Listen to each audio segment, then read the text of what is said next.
What's up guys, it's Dingers Daily, and before I start the video, I just want you guys to just take a moment to appreciate the greatness of Trae Young. So let's take like 2 seconds, just make sure you appreciate Trae Young because he's been amazing.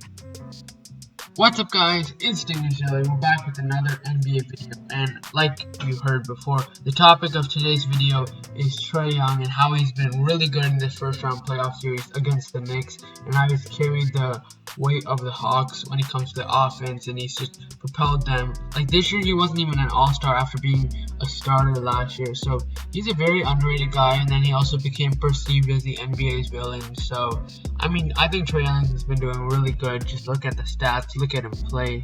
But yeah, he's taking a lot of shots, carrying the Hawks offense, and we'll talk about all of that in today's video.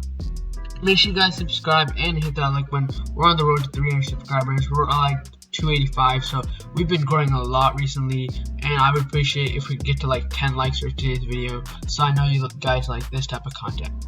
But yeah, let's talk about Trae Young and how good he's been against the Knicks. In his first career playoff series, Trae Young averaged 29 points per game with 10 assists and 3 threes made per game on 44% shooting. And if you say that's bad, sure, you may think that, but that's what's coming. That's what comes with being like the offensive superstar of your team. And he just embraced all the boos from MSG, and then he got spit on earlier, and then he took a bow after his performance. Like he hit that dagger 3. So I mean, just watching him is really fun.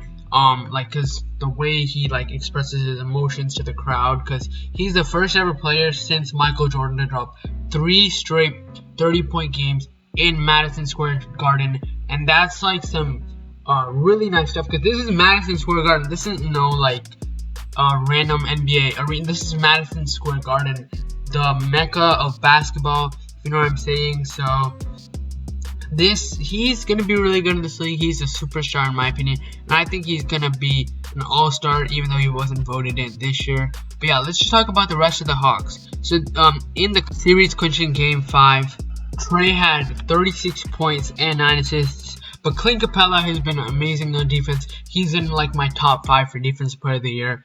We'll talk about that later in the NBA awards video. But yeah, he had 14 points, 15 rebounds.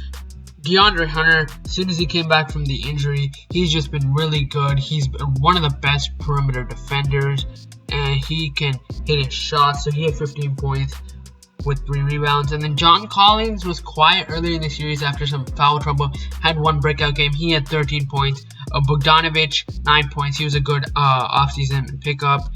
Kevin Huerter came off the bench, 8 points. Gallinari didn't do too great.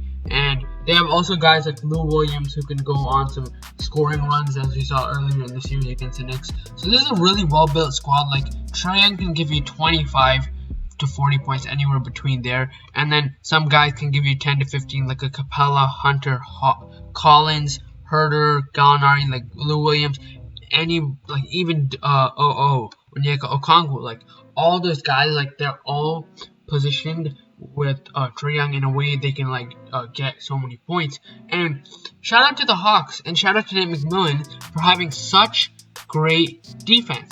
Like if we go look at the score, it was 103 to 89, and this is a 2021 basketball game, and the Hawks only made the Knicks score 89 points in a 20, like that's some 1990s type stuff.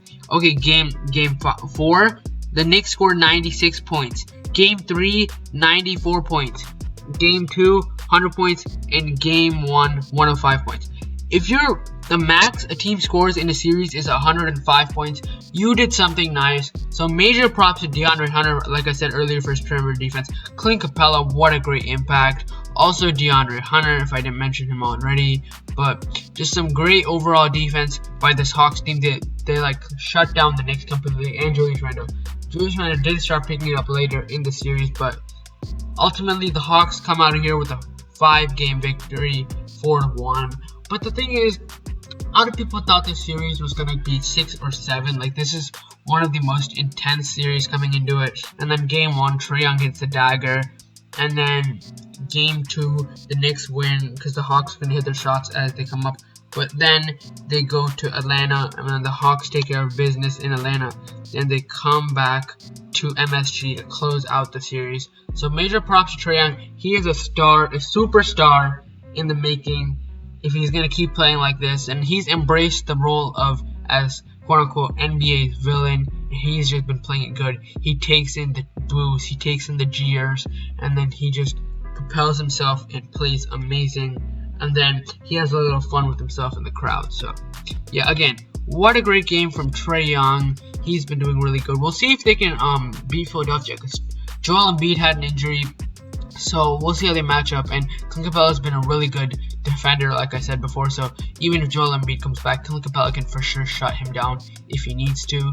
And Trae Young will be guarded by Ben Simmons, so we'll see who wins that matchup, because Ben Simmons is a really good defender. And yeah, that's it for this video, guys. Make sure you guys subscribe, hit that like button. We're on the road to 300 subscribers, like I said before.